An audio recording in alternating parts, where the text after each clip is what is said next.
search for how to buy shares of Angel Oak Mortgage REIT Inc, a mortgage REIT that invests in mortgage-related assets and real estate, traded on NASDAQ under the ticker AOMR. This video is educational and not financial advice. To buy shares, you need a broker account. I'll use eToro as an example to show the flow.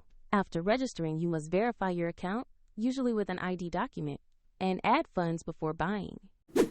Use the platform search bar and type the ticker AOMR to find the company listing. Locate the result that matches Angel Oak Mortgage REIT Inc. and open its page. On the asset page, review the basic company information and the price chart to confirm this is the correct stock. Check the exchange listed as NASDAQ and the ticker AOMR.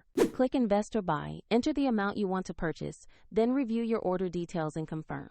If the market is closed, your order may be queued for the next session, and if you don't have enough funds, the platform will prompt you to add them before confirming.